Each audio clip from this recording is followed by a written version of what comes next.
Сайн байцгаана уу? Манай дараагийн дугаар ороход бэлэн болсон байна. Энэ удаагийнхаа дугаараар та бүхэндээ хүн бүр яаж юм гаж байж болтын гэж бодогдуулсан нэгэн хачин иргэний тухай ярьж өгөхөөр бэлдсэн байгаа. За ингээд шууд бичлэгээ эхэлцгээе. Патрик нь 1992 оны 6 дугаар сарын 4-нд Патриша болон Макс нарын хүү болон мэндэлсэн. Тэрээр дээрээ Жастин гэх нэг ахтай, Брюс гэх нэг эрэгтэй дүүтэй, айлын дунд хүү бөгөөд гэр бүлээрээ Флорида мужид амьдардаг. Патрикийн аав Макс анх Испаниас Америкт ирж суурьсж исэн бол харин ээж Патриша нь Францаас Америкт ирж суурьсж исэн. Тэд гэрлээд 3 хүүтэй болсон боловч Патрикийг өсвөр наснд байх үед нь гэрлэлтэд цуцлуулан 2 тийш болсон байдаг. Хэдийгээр тэд салцгаасан ч гэсэн хэн хэнийг хариуцлагатай байж хоёр талаас хүүхдүүддээ яг ижил анхаарал халамж тавьдаг. Тэр тусмаа Патрик ээжтэйгээ хамт амьдардаг ч гэсэн аавтайгаа маш ойр дотн хിവэр үлдсэн.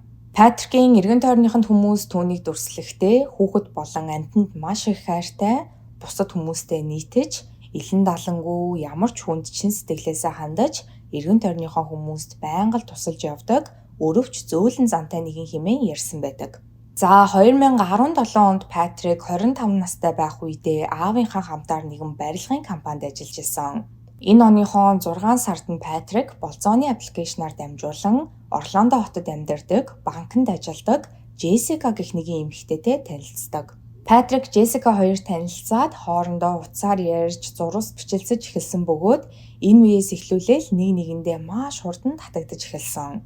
Хэдийгээр тэд өөр хотод амьдардаг ч гэсэн анхны болзооноос хойш бараг өдөр болгон шахуу уулзаж, ер нь л нэг нэгнээсээ хахацж салхаа болсон гэж хэлж болно. Эргэн тойрных нь хүмүүс ч гэсэн тэдний харилцааг маш эергээр хүлээн авч, яг л бие биедээ тохирсон хосууд хэмээн үргэлж магтуулсан байдаг.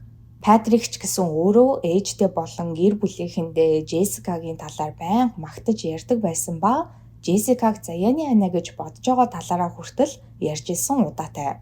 Ийхүү Патрик, Джессика хоёр аз жаргалтайгаар үерхэж явсаар 6 сар өнгөрсөн бөгөөд 2017 оны 12 дугаар сард Патрик Джессикад гэрлэх санал тавьж Джессика ч үүнийг нь зөвшөөрсөн. Ингээд энэ үеэс эхлэн хосууд өөрсдийн хурмынхаа талаар ярилцсан ирээдүгөө хамтдаа төлөвлөцгөх болсон байдаг. За 2018 оны 2 дугаар сарын 27-нд Патрикийн аав Макс нэгэн дугаараас дуудлага хүлээн авсан. Энэхүү дуудлага нь яг ямар учиртай дуудлага байсан бэ гэхээр нэгэн хүргэлтийн ажилтан Патрикт илгээмж хүргэж өгөх гээд гэрлөө нь явж исэн боловч наан нь байх хаалтнаас болоод цааш явж чадахгүй байгаа тул Макс руу залгасан нь энэ байсан. Патрикийн амьдардаг байшин ой модон дунд байдгаас гадна тэрхүү хэсэг рүү нэвтэрч орохын тулд заавал нэвтрэх зөвшөөрөлтэй байх шаардлагатай байдаг тул Патрик хүргэлтийн ажилтнуудад зориулан хаалтан дээр томоор аавынхаа дугаарыг үлдээгээд хүргэлт хийхээр ирж байгаа бол энэ дугаар руу холбогдно уу хэмээн тэмдэглэгээ үлдээгээд орхичихдаг байсан. Тиймээс Макс утсан дээрээсээ тэрхүү хүргэлтийн ажилтнанд хаалга нээж өгчхөөд уцаа тасалсныхаа дараа өөрөө Патрик руу хэд хэдэн удаа залгсан боловч Патрик утсандаа огт хариулаагүй. Хүүгээ утсандаа хариулахгүй байгаад нь гайхсан Макс Джессика руу залхан Патриктэй холбоо барьсан эсхийг нь асуухад Джессика ч гэсэн өглөөнөөс хойш Патриктэй холбоо барьж чадахгүй байгаа талаараа Макс хэлсэн. Уг нь Патрик өглөө сэрсэн даруйдаа Джессика руу зурвас бичдэг боловч энэ өдөр Патрик түүнтэй огт холбоо бариагүй. Дээрээс нь Джессикаг залгахад хүртэл уцаа авахгүй байсан тул Джессика ч гэсэн Патрикт баг зэрэг санаа зовоод байж исэн нь энэ байсан. За яг энэ үед бол Максийн найз бүсгүй Шейн Макстай хамт амьдрахаар гэрт нь нүүж ирээд харин Патрик Шейнний байшингийн түрээслэн Шейнний гэрт нь амьдарч исэн юм билээ. Тэгэхээр Патрикийн амьдардаг энэхүү байшин нь аавынх нь найз бүсгүй Шейннийх нь гэр гэсэн үг. Макс өөрөө тухайн үед гэрээсээ хол өөр хотод ажилтай байсан тул найз бүсгүй Шейннийгоо Патрикийн гэрт нь очиод бүх зүйл зүгээр байгаа эсхийг шалгаад өг хэмээн асуусан. Ингээд Шейн нь өглөөний 11 цаг 30 минутын үед Патрикийн гэрт ирэх үед гэрийнх нь хаалга онгорхой, хаалган дээр нь байдаг жижиг цонх хагараад хаа сайгүй хагарч бутарсан шилнүүд газраар нэг хөглөрч исэн. За Шейннийг байшин руу явж орох үед Патрик шатны доор яг энэхүү зурагт харагдаж байгаа шиг байрлалтай, ямар ч ухаангүй цусандаа бодогдсон байдалтай хэвтэж байгаа нь олдсон. Шейннийг дөнгөж Патрикийн гэрт орж ирээд удаагүй байх үед Патрикт санаа зовсон найз охин Джессика ч мөн яг Патрикийн гэрт нь ирж таарсан. Ингээд Шейн нь Джессика хоёр хоёулаа маш ихээр сандран тэр дорн шуурхай албаны 911 утас руу залхан тусламж дуудасгаасан байдаг. За цагдаагийн ажилтнууд болон түргэн тусламжийн ирээд Патрикийг айл хэдийн амьсгал хураагаад 1 цаг орчим болсон байна хэмээн үзсэн ба Патрик цээжин тус газраа 4 удаа буудуулан амьсгал хураасан байсан. Ер нь бол Патрикийн цогцос олдох үедээ яг ямар байрлалтай байсан гэдэг дээр нь үндэслэн гэмт хэрэгтэн Патрикийн гэрийн үүдэнд ирээд хаалгыг нь тогшсон. Харин энэ үед Патрик хаалгаа онгойлгохоор хаалганыхаа уурд ирсэн ба гэмт хэрэгтэн тухайн үед шууд гал нээж эхэлсэн. Тиймээс энэ бол урдаас төлөвлөсөн санаатай аллах гэдэг нь шууд харагдчихсан. За ингээд мэдээж мөрдлөгийн үйл ажиллагаа эхэлж мөрдөгчид хамгийн эхлээд Патрикийн биенээс олдсон бууны сумнуудыг шалгаж үзэхэд гэмт хэрэгтэн Патрикийг винтов буугаар буудсан гэдэг нь бол тодорхой болсон. Цаашлаад Патрикийн гэрийн эргэн тойронд маш олон хяналтын камерууд суйрлуулсан байдаг. Мэдээж гэмт хэрэгтэн бол тэрхүү хяналтын камеруудад бичигдэн үлдсэн гэдэг нь бол ойлгомжтой. Гэхдээ Патрикийн гэрээс Патрикийн компьютер болон өөр жижиг сажиг хяналтын камертай холбоотой бүхэл зүйлс нь алга болсон байсан. Тэгэхээр гэмт хэрэгтэн анхнаасаа хяналтын камерууд болон хяналтын камерууд нь Патрикийн утсан дээр нь юм уу, компьютер дээр нь юм уу, ер нь хаана яаж холбогдсон гэх мэт бүх зүйлсийг нь мэдчихсэн болж таарч байгаа. Энэ нь гэмт хэрэгтэн Патрикийг маш сайн мэддэг хүн байх боломжтой гэсэн таамаглалыг гаргаж ирэхэд нөлөөлсөн. Тиймээс мөрдөгчид Макс, Шейн, Патриша, Джессика гээд Патрикийн эргэн тойрных нь бүхэл хүмүүстэй уулзаж ярилцсан бөгөөд Джессика энэ үед нэгэн хачирхалтай зүйлийг мөрдөгчдөд хэлсэн. Тэрээр өөрийн өмнөх найз залуу болох Грегори Бендерийг гэмт хэрэгтэн гэж бодож байгаа талаараа мөрдөгчдөд ярьсан байдаг. За Грегори гэд байн дуудаад авах жоохон түүхтэй сонсогдчихж магадгүй болохоор би цаашаад Грег гэд дуудаа явчихъя. Джессика, Грег хоёр анх 2009 онд бас л танилцах аппликейшнаар танилцаад бүхэл бүтэн 8 жилийн турш үерхсэний эцэст Джессика Патриктэй танилцахаас өмнөхөн буюу ердөө 1 сарын өмнө салцгааж хоёр тийш болцгоосон. Тэд анх танилцах үед Грег 42 настай, Джессикагаас 20 насаар ах нэгэн томоохон компанид менежерээр ажилладаг, маш амжилттай карьертэй явж байгаа ийм залуу байсан. Джессикагийн хэлж байгаагаар бол тэд анх танилцсан даруйдаа л нэгэндээ татагдаж маш хурдан дотноссон. Гэхдээ Грег нэгэн маш том сул тал байсан нь тэрээр маш хартай. Хэрвээ Джессикатай өөр ямар нэгэн залуу яриа өгөх юм бол Грег тэрэнд нь маш ихээр уралж, өнөөх залууг нь хинж байсан хамаагүй тэр хүн лөө дайрч, давшилж байнга асуудал үүсгдэг байсан. Гэхдээ Джессика Грегийн энэхүү үйлдэлүүдийг нь байнга уучлаад өнгөрүүлдэг байсан. За ингэж явсаар Грег Джессикад гэрлэх санал тавьж Джессика ч үүнийг нь зөвшөөрсөн байдаг. Хэдийгээр тэд сүү тавьсан ч гэсэн Грег яг хурмаа хийж гэрлэлтэд батлуулах дээр боолнэ гэх яарахгүй ер нь л Джессика энэ тухай ярих болгонд энэхүү ярианаас нь жаахан зайлс хийсээр хэдэн жилийг өнгөрөөсөн байдаг. Ингээд 2016 оны ихээр Грег нэг хагалгаанд орсон юм байлээ. Джессика уг нь Грег дээр очихоос өмнө байнга түүн рүү уцаар ярьдаг ч гэсэн энэ удаад хэлэхгүйгээр гинтийн бэлэг барийгээд шууд эмнэлэг дээр нь яваад очсон. Джессика Грегийн хэвтчихсэн өрөөнд явж ороход өөр нэгэн эмэгтэй Грегийн өрөөнд байж исэн. Тэрхүү эмэгтэй Джессика руу нэлээд гайхсан байдалтайгаар хараад хэн болохыг нь асуусан ба Джессика ч Грегийн сүд бүсгүй хэмээн өөрийгөө танилцуулсан. Харин өрөөнд нь байж исэн тэрхүү эмэгтэй хэсэг чимээгүй зогсож жогоод Джессикад бүгжээ үзүүлэн харин би бол эхнэр нь байна хэмээн хэлсэн байдаг. За тэгэхээр Джессика, Грег хоёр энэ үед үерхэд 7 жил өнгөрчихсөн. Харин энэ бүхэл хугацаанд Грег эхнэр хүүхэдтэй гэдгээ Джессикагаас нууж исэн байгаа. Эмнэлэг дээр болж өнгөрсөн энэ бүх зүйлээс хойш хэд хоногийн дараа Грег Джессикатай холбоо барин бүх зүйлсийг тайлбарлаж ярилцмаар байна хэмээн хэлсэн байдаг. Тэрээр хэлэхдээ тэр яг ч манай эхнэр бол биш. Зүгээр л би түүнийг эртнээс танина. Санхүүгийн асуудлаас болоод маш хэцүү нөхцөл байдалд амьдарч байсан болохоор нь би өрөвдөөд хажуудаа авсан юм.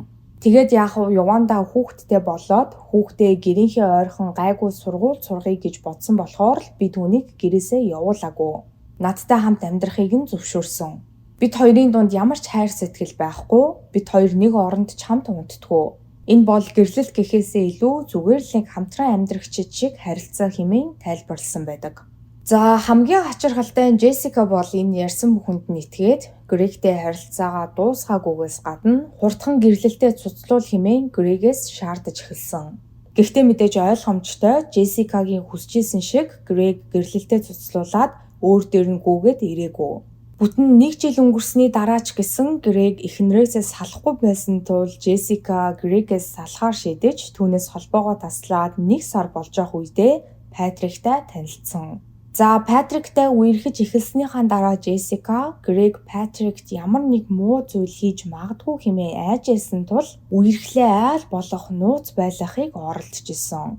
Гэхдээ тэднийг албан ёсоор хосууд болсноос хойш 5 сарын дараа яаж агаад чим Грег Патрикийн талаар олж мэдээд бүр Facebook-ыг нь хүртэл олчихсон байсан.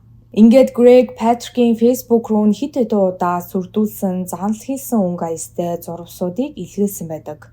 Үүнээс гадна Грег Джессикараа байнга залхан Патрикийг гэмтэн, хувийн алуурчин хөлсөлж Патрикийг алуулна, эсвэл өөрөө Патрикийг ална гэх мэтээр өдөр шөнөгүй сүрдүүлж эхэлсэн ба Джессикаг өөртөө нь уулзах юм бол Патрикийг яахчгүй гэж хэлснээр Джессика Грегтэй хэд хэдэн удаа уулзсан байдаг. Ингэж уулзж явах үедээ Грег Джессикагийн хөлийг нилээд, гарыг нь атгаад, ер нь л биед нь ойр ойрхон хүрээд исэн. Джессикад мэдээж түүний энэхүү үйлдэлүүд нь нэлээд сонир санагдчихсан. Учир нь үерхэж байхдаа хүртэл Грег олон нийтийн газар иймэрхүү үйлдэлүүд гаргаад байдаггүй. За тэгсэн чинь Грег яг үнэндээ хувийн мөрдөгч хөлсөлчихсөн, уулзах бүртээ нууцаар өөрсдийнхөө зургийг хувийн мөрдөгчөөр даруулж исэн байгаа. Ингээд Грег энэхүү зурагнуудаа Патрик руу явуулаад харж байгаа эзтэй хэмээн бичсэн байдаг. За энэ явдлаас болж Патрик, Джессика хоёр муудалцсан, хэд хоногийн турш салцгаасан. Гэхдээ тэгээ ямар ч байсан сүулдэ учраа олцоогоод эвлэрцгээсэн юм байлээ. Харин Грегийн хувьд түүний хөлсөлж авсан хувийн мөрдөгч нь зөвхөн зураг дараад ч зогсохгүй Патрикийн хувийн амьдралыг бүгдийг нь судалж исэн. Хаана ажилладаг, хаана амьдардаг, гэр бүлийнх нь ямар хүмүүс байдаг, гэртээ хэдэн цагт ирдэг, ажилдаа хэдэн цагт явдаг гэд бүх зүйлсийг нь нэг нэгэнгүү судлаад Грегт мэдээлдэг байсан. За ингээд 2017 оны 12 дугаар сард Патриктай сүү тавьсныхаа дараахан Джессика Грегийн өөрлөө нь явуулсан зурвсууд болон дуу чуудангууд гээд бүх нотлох баримтуудыг шүүхтээр аваачин Грегийг өөрөөс нь болон сүү залуугаас нь хол байлгаж өгөх restraining order гаргаж өгөх хүсэлтийг шүүхэд тавьсан. Шүүхээс ч энэхүү хүсэлтийг нь зөвшөөрч Грегийг тэднээс хол байх ёстой гэсэн шийдвэрийг гаргасан бөгөөд Грегийг маш аюултай хэмээн үзэж гар бууных нь цуглуулгыг хүртэл хурааж авсан байдаг. За энэ явдлаас хойш эцэст нь нийгэм Грег тэдний хин рүү ч холбоо бариагүй, янз бүрийн зурвас бичиж дуу чуудан үлдээгээгүй 3 сарын хугацаанд чив чимээгүй алга болсон. Гэтэл Патрикийн цогцос олдсон өдөр буюу 2 дугаар сарын 27-ны өглөө Джессика ажил дээрээ байж тал гинэт Грегээс 2 удаа утсанд нь дуудлага ирсэн. Грегийг өөрлөө залгасан даруйд Джессикад муу совин төрж Патрик руу хэд хэдэн удаа залгасан боловч бидний мэдж байгаачлан Патрик утсандаа огт хариулаагүй. Тиймээс найз залууга зүгээр байгаа эсхийг шалгахаар гэрт нь ирээд Шейнэнтэй хамт Патрикийн цогцсыг олсон нь энэ байсан. За Джессикагаас мэдүүлэг авсныхаа дараа мөрдөгчид Джессикаг Грег руу залгаад утсаар ярихыг зөвлөсөн бөгөөд мөрдөгчид мэдээж энэхүү харилцан яриаг нь сонсоод сууж исэн. Харин Грег утсаа авсан даруйдаа мэдэн дээрээс юу болсон талаар үзсэн, надад маш харамсалтай байна. Яаж хэн нэгэн ийм аимшигтай зүйл хийж чаддаг байна гэх мэтээр гинтэл нэг л их сайн хүний дүр эсгээд эхэлсэн. Харин Джессика хариуд нь чи Патрикийг ална гэж намайгч тэр Патрикийг ч тэр маш олон удаа сүрдүүлж исэн. Хэрвээ чи Патрикийг буудсан бол надад зүгээр үннээ хэлчих хэмээн хэлэхэд Грег хариуд нь чи юу яриад байгаа нь би хизээж тийм юм ярьж байгаагүй. Би чамайг байнга аз жаргалтай байгаасай л гэж хүсдэг. Чамайг өвтгөх ямар ч зүйл хийхгүй гэдгийг минь чи маш сайн мэдж байгаа штэ хэмээн хариулсан байдаг. За мөрдөгчд Грегийг хэдийгээр сэжиглэж исэн ч гэсэн түүнийг Патрикийн үхэлд буруутай хэмээн баривчилж хорих хангалттай нотлох баримт тэдэнд байгаагүй. Гэхдээ Патрик шүүхээс гаргасан шийдвэрийг зөрчиж 2 дугаар сарын 27-ны өглөө Джессика руу 2 удаа залгасан. Үүн дээр нь үндэслэн шүүхийн шийдвэрийг зөрчсөн хэрэгээр мөрдөгчд Грегийг барьж хориод дараа нь мөрдлөгөө үргэлжлүүлсэн. Гэтэл яг энэ үеэр Грегийн эхнэрийн өмгөөлөгчөөс нь мөрдөгчд нэгэн дуудлага хүлээн авсан ба нотлох баримт байж болцсошгүй нэгэн с ิจ гтэй зүйлийн талаар мэдүүлэг өгөх хүсэлтэй байгаагаа Грегийн эхнэр нь өмгөөлөгчөөрөө дамжуулан илэрхийлсэн нь энэ байсан.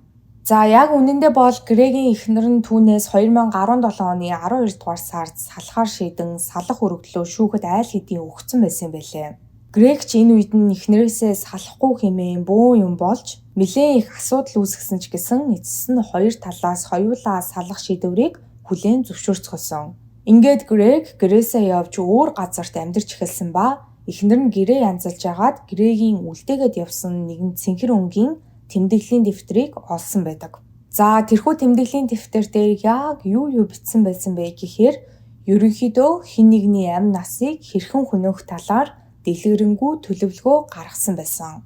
Грег энэхүү тэмдэглэл дээрээ хэд хэдэн төрлийн төлөвлөгөө гаргасан байснаас гадна төлөвлөгөө болгон дээрээ хэрхэн нотлох баримтаа устгах, хэрэгээс мултрах талаар төлөвлөгөөнүүдийг ч мөн тусгасан байсан.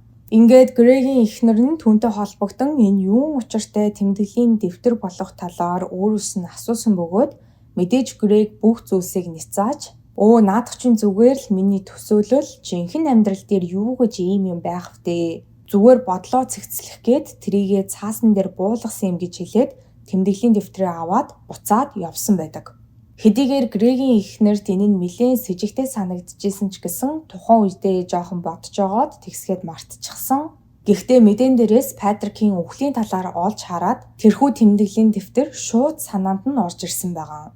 За энэхүү мэдүүлгийг сонссон мөрдөгчөд Грегийн амьдарч байгаа гэрт нэгжлэг хийх зөвшөөрөл тэр дор нь гаргуулж аваад нэгжлэг хийж үзсэн ба хогийн самнаас нь 2 хуудас тэмдэглэлийн дэвтрийн цаасыг базаад үрчилгээд хажигсан байгааг олсон.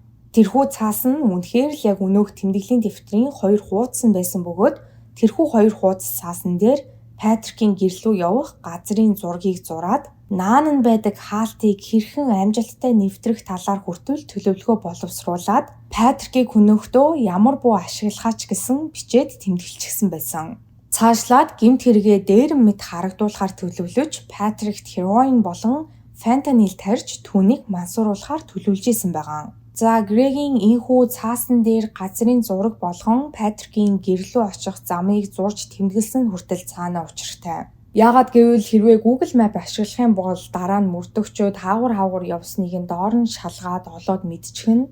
Тиймээс утсаа хүртэл унтрааж гэртээ орхиод Патрикийн гэрлүү явхаасаа өмнө шинэ малгайтай цамц, шинэ өмд, шинэ гутал худалдаж авах ёстойгоо тэмдэглэлийн дэвтэр дээрээ бичсэн байсан. За мөрдөгчдийг өөр нэг гайхшруулсан зүйл нь гэвэл Грегийн зурсан газрын зураг болон Патрикийн гэрлүү хэрхэн нэвтэрж орох талаар төлөвлөсөн төлөвлөгөө нь нэгэнгүй маш наривчлалтай, ямар ч алдаагүй байсан.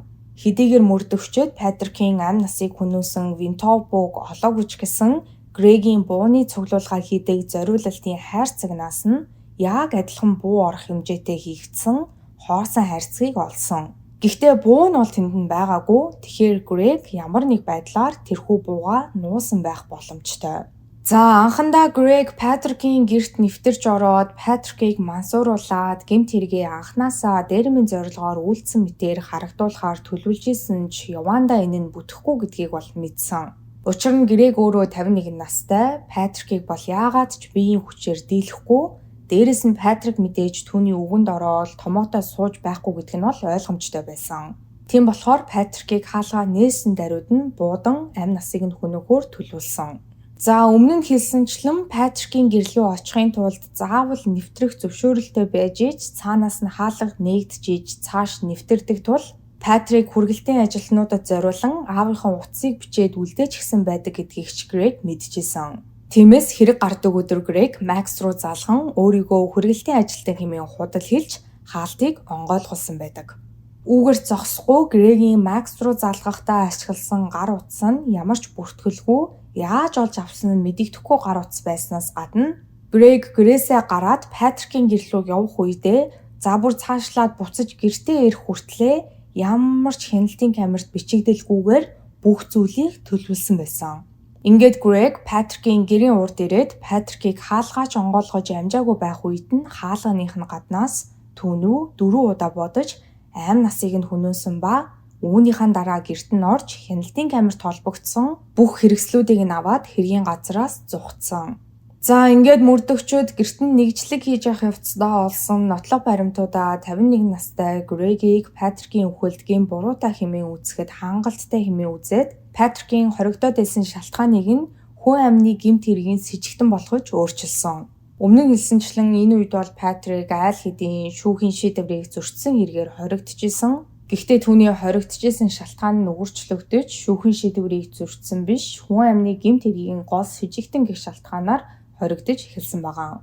За үүнээс хойш 3 жил гарангийн дараа буюу 2021 оны 5 дугаар сард Грегийн албан ёсны шүүх хурал нь эхэлсэн байдаг. Ингээд шүүхээс түүнийг урдаас төлөвлөсөн 1-р зэргийн хүн амны гэмт хэрэгт гин буруутай хэмээн үзэж давд заалтах эрхгүйгээр насаар нь хорих ялаар шийтгэсэн.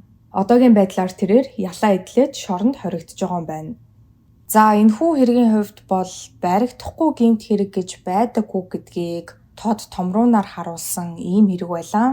Хэдийгээр Грег хэдэн сарын хугацаанд энэхүү аллагыг төлөвлөгөө боловсруулсан хэдий ч эцэст нь ингээд хоригдоод өөрийнхөө хийсэн үйлдэлдээ ялаа эдлээд байж гэн. Та бүхэн маань бас энэ хэргийн талаар юу гэж бодож ийн, өөрийн хувийн бодлоо доор сэтгэл хэсэгт үлдээж бусадтайгаа мөн хуваалцаарай. Өнөөдрийн та бүхэндээ ярьж өгөхөөр бэлдсэн бичлэг маань энэ түрээ дуусж гин. Миний оруулдаг бичлэгнүүд таалагддаг бол лайка дараарай, subscribe дараарай. Хажууд нь байгаа хонхон дээр дарах юм бол намаа шинэ бичлэг хийх болгонд та бүхэнд notification очих болно шүү. Ингээд дараагийн 7 хоногийн мигмар гарагт шинэ дугаараар уулзтлаа. Түр баяртай.